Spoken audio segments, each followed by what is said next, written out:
Today, first of all, welcome to all of you in the TYBSc Chemistry, and I congratulate you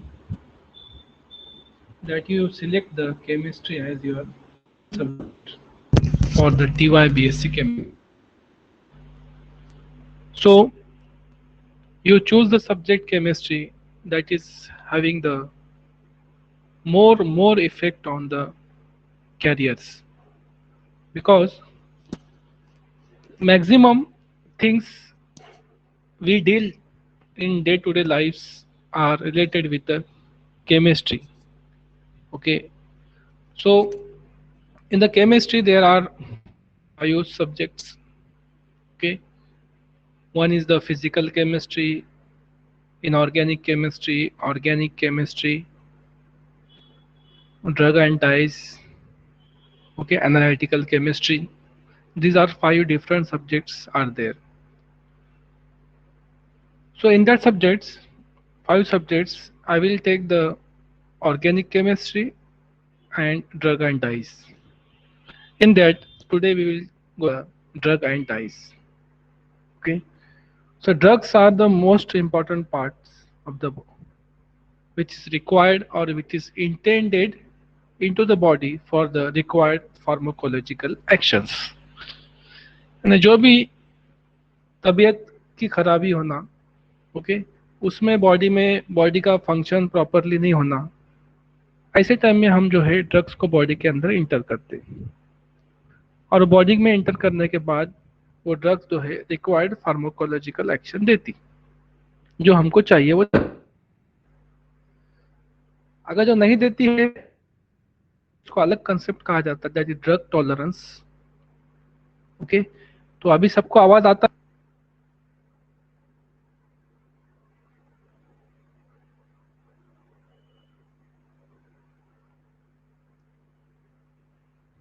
hello,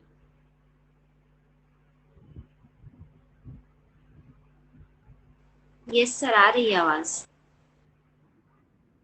okay okay, नहीं मुझे अभी actual में होता ऐसा है कि मैंने एक बार स्क्रीन स्टार्ट कर दिया तो बाद में मुझे समझ में नहीं आता है कि आप लोगों को आवाज आ रही की, तो ये स्क्रीन पे पूरा totally screen covered by the slides, that's why in between I will ask these questions whether you or my voice is audible or not at that time.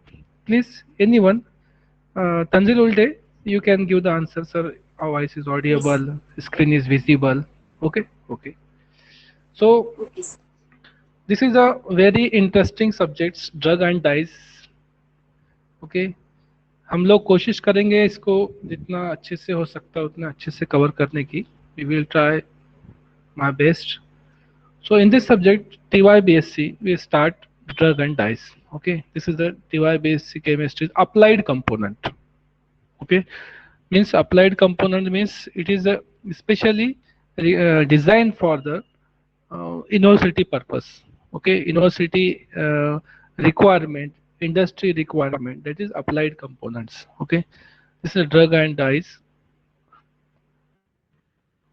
In this applied components, we means the teacher having the authority to design the,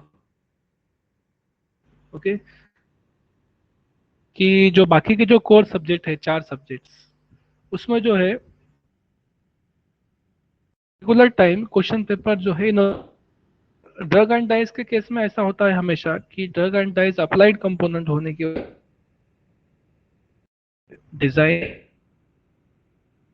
teacher खुद करता है, paper के questions का design, question paper लेना, okay, बनाना, बच्चों को करना, सब चीजें जो होती है तो ड्रग एंड डाइस के बारे में टीचर डिसाइड करता है, अप्लाइड कंपोनेंट हम बोला जाता है।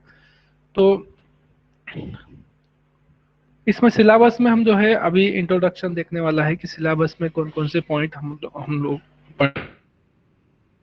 तो इसमें दो ड्रग एंड डाइस में ब्रॉडली सेक्शंस किए गए हैं, जो यानी टू यूनिट्स के। First two units are of the drugs and last two units are of the dyes. Okay, so in that first unit we are going to study the general introduction to the drugs. Means actually what is drugs?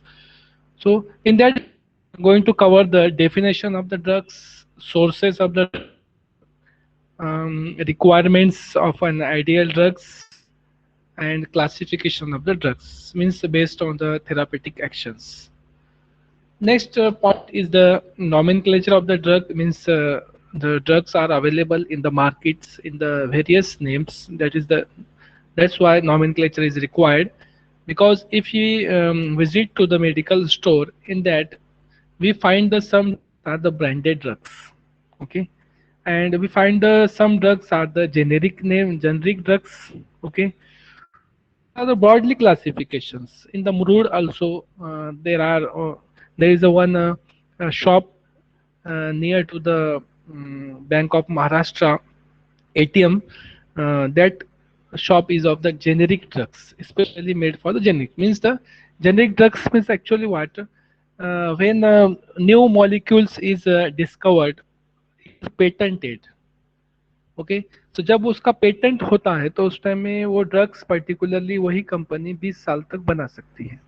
अभी जब उसका patent खत्म हो जाता है तो उसके बाद जो है वो ड्रग मार्केट में अवेलेबल हो जाती है। तो अवेलेबल होने के बाद उसको भी बना सकता, कोई भी यानी कोई भी कंपनी उसको बनाएंगे मॉलिक्यूल को और कम से कम रेट में बेचेंगे।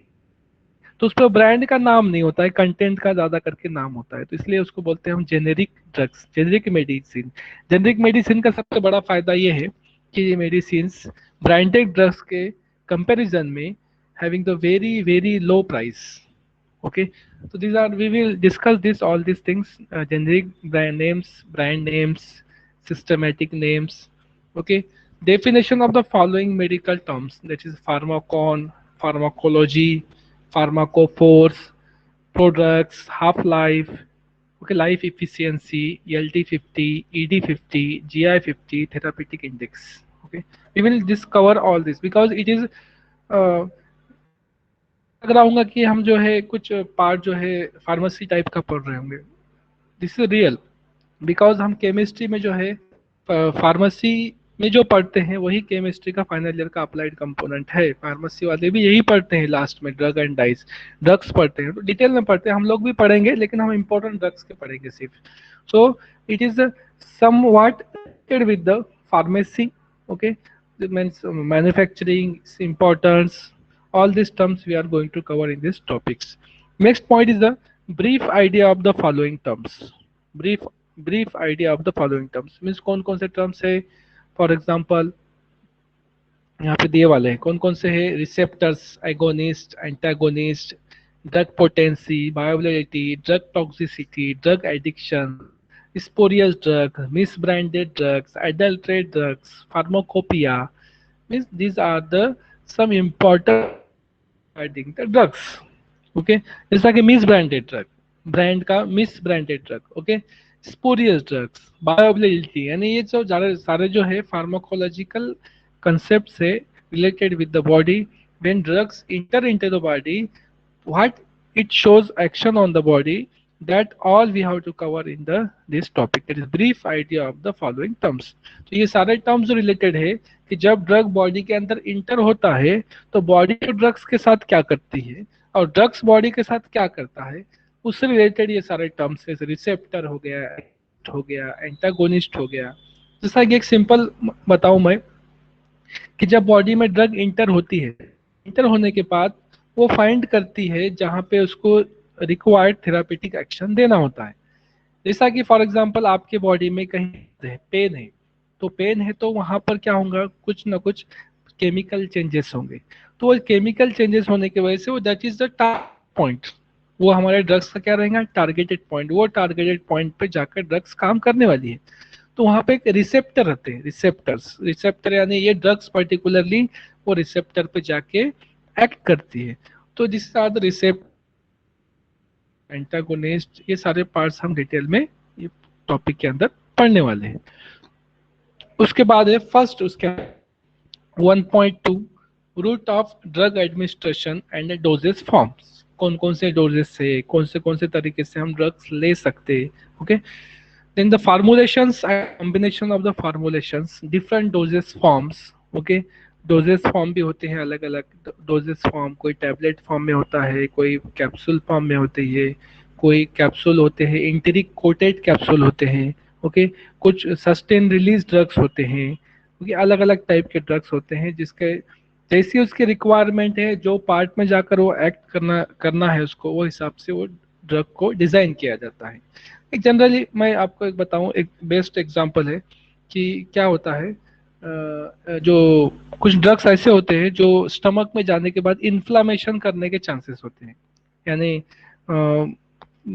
बर्निंग होगी स्टमक के अंदर इंटर होने के बाद। तो वो ड्रग्स बहुत सारों को जमते नहीं, यानी किसी ने खा लिया तो किसी के पेट में जलन होना चालू हो जाती है। तो उस टाइम में फिर वो चीज को, ड्रग्स तो वही जाएंगी बॉडी के अंदर, रिक्वायर्ड एक्शन वही ड्रग से मिलेंगी, लेकिन वो ड्रग स्टमक में जाने के बाद प्रॉब्लम क्रिएट कर रही है, तो इसलिए वो ड्रग को क्या करते हैं, कोटिंग कर देते हैं। कोटिंग करना मीन्स कोई कैप्सूल में अंदर उसको डाल देना, ओके, उसके या फिर उसके ऊपर कोई कवर लगा देना इनर्ट मटेरियल्स का।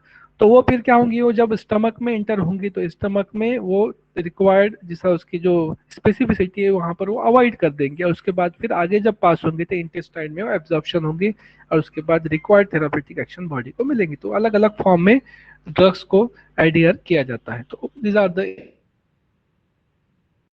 is ideal use instant release formulation coated respect to the clinical structure, class, therapeutic uses, and the side effects covered in these topics. Okay. Next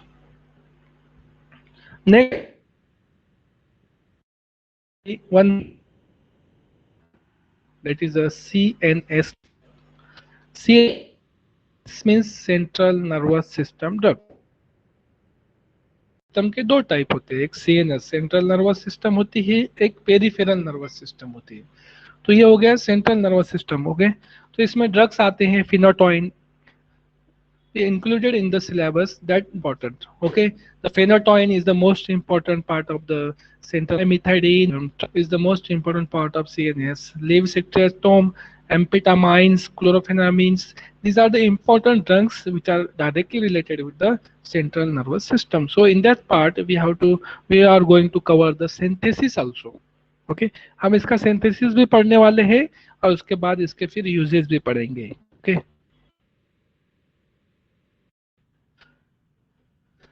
central nervous system में बताया मैंने, nervous system में दो part होते हैं, central nervous system, peripheral nervous system. Peripheral nervous system में भी और पार्ट्स होते हैं, देखो हो गया एटोनॉमिक और सोमैटिक, ओके। तो एटोनॉमिक्स में दो पार्ट होते हैं, सिंपैथेटिक एंड पैरासिम्पैथेटिक। फोकस करना है अभी यहाँ पर कि तो हमारे सिलेबस में जितने ड्रग्स हैं वो related with the central nervous system है।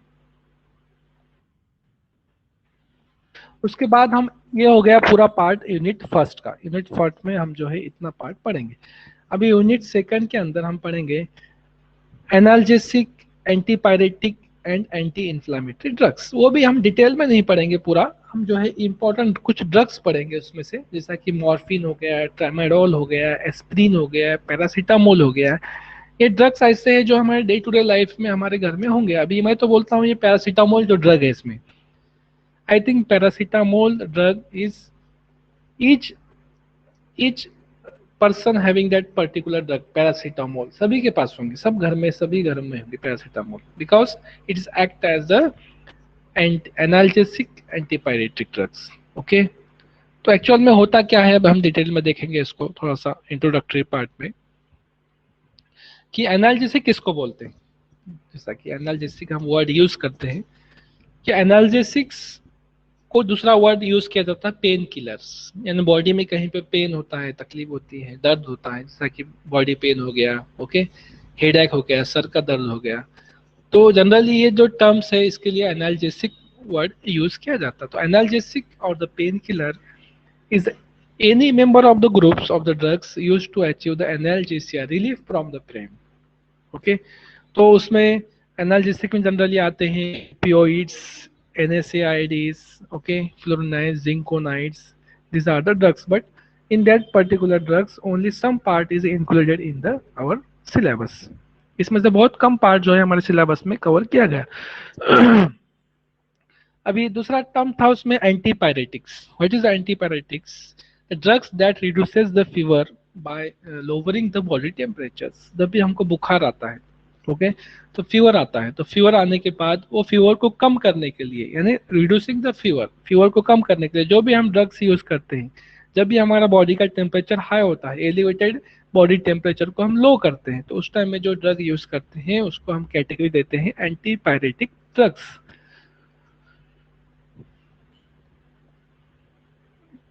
उसके बाद आता है terms anti inflammatory drugs. Okay, तो इसको वर्ड यूज किया जाता है शॉर्ट फॉर्म में बहुत सारे non steroidal anti inflammatory drugs, NSAID भी बोला जाता है. अभी एक कंसेप्ट है स्टेरॉइड्स. स्टेरॉइड्स भी एक टाइप के ड्रग्स है जो आजकल जो है बहुत ज्यादा यूज की जा रही है. स्टेरॉइड, स्टेरॉयडल, तो ये जो एंटी इन्फ्लामेटरी ड्रग है, जैसा कि एंड बॉडी हो गया जनरली ड्रग्स NSAID यूज करते हैं. जैसा कि हमारे पास उसमें ब्रांड, तो ब्रांड इज एस्प्रिन, बोट्रीन, okay, important and very useful in the anti-inflammatory drug. Aspirin तो हर कोई यूज करता है. Aspirin drugs are the medicine anti inflammatory drug. ये ड्रग्स ऐसा है कि हर डॉक्टर के पेन में बैठा हुआ है. नेक्स्ट है, उसमें अब देखो हम पढ़ेंगे कौन से steroids.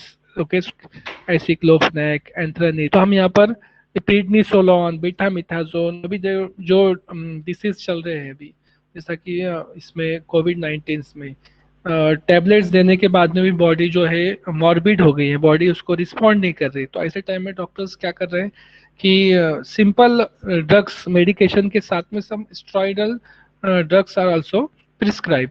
So in that category, prednisolone and betamethasone are the important drugs that are given along with the general medications. Generally, if anyone having the fever, okay, at that time the doctor prescribe the paracetamols along, and having the body ache, at that time doctor prescribe the analgesic drugs, that is the any painkiller drugs. Along with that, they prescribe the prednisolone, that is steroidal drugs. तो steroid जो होता है वो body के लिए अच्छा नहीं होता है. हमने स्टेरॉइड का वर्ड सुना है जनरली बॉडी बिल्डिंग के लिए, ओके, लेकिन स्टेरॉइड जो है मेडिकेशन में भी दिया जाता है, एंटी इन्फ्लामेटरी बोलकर दिया जाता है. जैसा कि जॉइंट्स पेन में भी जो है स्टेरॉइड दिया जाता है. कोई डिसीज कवर नहीं हो रही है, बॉडी इसको रिस्पॉन्ड नहीं कर रही, उस टाइम में भी स्टेरॉइडल ड्रग्स दिया जाता है. तो उसके दो एग्जांपल हमारे सिलेबस में है, प्रीडनिसोलोन and bethamethasone. These are the most important drugs relating with these steroidal drugs. Okay, diclofenac is also one of the important anti-inflammatory drugs which are included into our syllabus. Next is the antihistaminic drugs. So in the antihistaminic drugs, two important molecules are there. That is diphenhydramine. Phenol amines is the chemical names, and another one is the cetirizines. Piperazine chemical names. So these are the in the syllabus we will going to cover the synthesis of important drugs. Okay, synthesis means the required reactant and reaction condition, and then we will form the products. So we have to cover this part, synthesis part, because it is related with the chemicals. Chemical synthesis is the part of the chemistry. So in organic chemistries, we are having the some part of the synthesis also, but this is the drug synthesis, diphenhydramines and the cetirizines. Okay, next is the chlorpheniramine maleate. It is a chemical name is ethylamines containing the amino groups. Then the pentaprozole, that is the benzimidazoles. Okay, pentaprozoles we used in day-to-day lives. I think these drugs, each home having these drugs. Okay, each person's having these drugs. Old, if any students having the old person in their homes, okay, at that time generally doctors prescribe the pentaprozoles because it avoids the some types of irritation in the stomachs. Okay, pantoprazole जब drugs दिया जाता है तो generally आपने देखा होगा, जब भी प्रिस्क्रिप्शन आपके घर पे भी प्रिस्क्रिप्शन होंगी तो उसमें देखो एक ड्रग ऐसी होती है जो खाना खाने से पहले ली जाती है. ओके, तो जनरली वो कौन सी होती है, अजोल फैमिली की होती है, अजोल यानी पेंटाप्राजोल, नेबिप्राजोल। ओके, ड्रग्स जनरली जो है खाना खाने से पहले के, तो ये द मल्टीपल कॉम्प्लिकेशन यानी बॉडी के बाद उसका जो भी साइड इफेक्ट है उसको अवॉइड करने के लिए, उसके इरिटेशन अवॉइड, जनरली ये पेंटाप्रोजोल का नाम का जो ड्रग्स है प्रिस्क्रिप्शन में दिया जाता है। Generally this problem faces old persons, okay, aged persons are facing the problems of the irritations. At that time these pentaprozoles are prescribed by the doctors. So its chemical name is benzimidazoles, containing the imidazole rings. We are going to cover all this part. Okay, imidazole rings means 5-membered rings having the 2 nitrogen atoms. At that time we call this as the imidazole rings. Next part is the antihistaminic. Okay okay, antihistaminic actual में हम जो cetirizine नाम का drug बहुत ज़्यादा use करते हैं। Okay, cetirizine for example मौसम चेंज हो गया, ओके, एटमॉस्फेयर चेंज हो गया, बहुत सारों को तकलीफ होना चालू हो जाती है, सर्दी होती है, किसी को ग्रीनरीज में जाने के बाद किसी को बॉडी में पैचेस आना चालू हो जाते हैं, तो इन्फ्लामेशन होता है। तो at that time doctor prescribe the antihistamine category, the most commonly used drugs, commonly use किया जाता है ये कैटेगरी में, यानी slow down the body systems. Okay, ये खाने के बाद थोड़ी सी गूंगी आती है, सुस्त बॉडी जो है उसको रिस्पॉन्ड करते वक्त, बॉडी एकदम रिएक्शन परफॉर्म करते वक्त बॉडी जो है हमारे नॉर्मल जो फंक्शंस है बॉडी के वो स्लो डाउन कर देती है। ओके, सिट्रिजिन जनरली इसको तो शाम में देते हैं, शाम में लेने के बाद जो है हम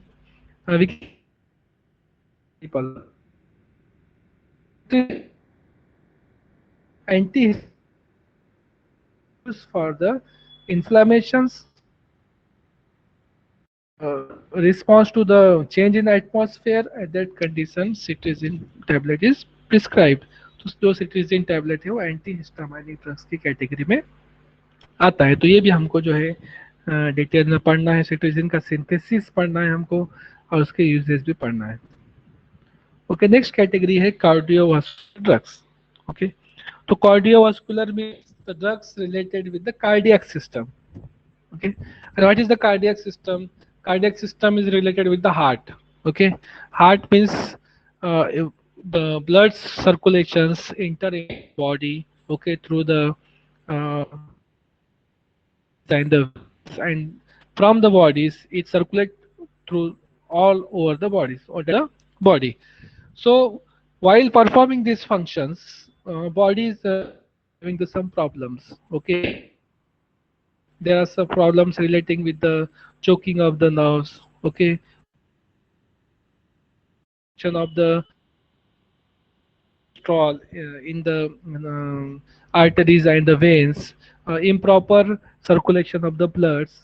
All these things are related with the cardio disease of the heart and related with the hypertension, that is angina pectoris. Okay, these are the accident and congestive heart failures. Okay, in that if the heart not reaching properly or blood is not reaching properly to the heart, at that times there is heart failure. Okay, so if promptly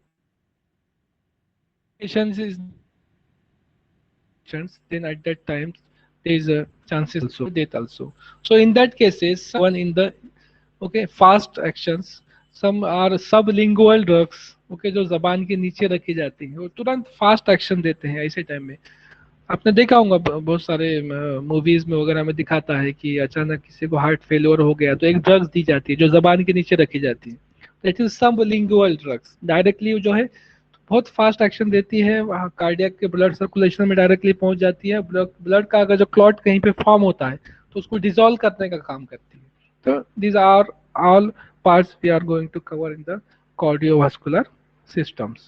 Okay, it is totally related with the hearts, blood and blood circulations. Next is the this in that we are going to study the isosorbide and dinitrates, that is the nitrates, then the valsartan amino acids structure।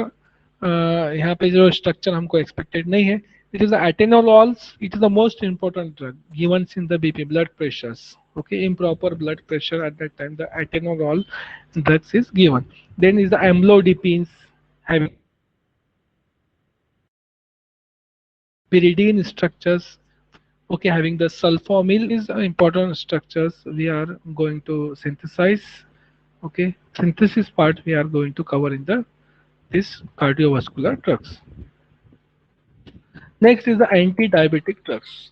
Okay, you know that why anti-diabetic drugs are required for the bodies. Okay, if the body is not performing this properly functions, okay, for the secretion of the insulin, at that times we given the drugs in the form of oral or injectable forms. Okay, so oral drugs are also there, and some are the injectable drugs are there for the controlling the diabetics.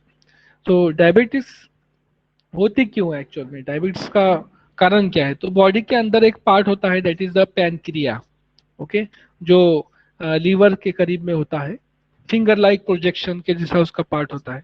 तो finger like projection that is the pancreas. तो pancreas के part के पास एक cell होते हैं that is beta cells of the Langerhans बोलते हैं उसको। तो beta cells when this beta cell forming properly means इसका काम क्या है? इसका काम है इंसुलिन का सिक्रेशन करना। अब ये काम अगर जो उसने नहीं किया प्रॉपरली, तो एट दैट टाइम क्या होता है? इंसुलिन का सिक्रेशन ब्लड के अंदर कम हो जाता है।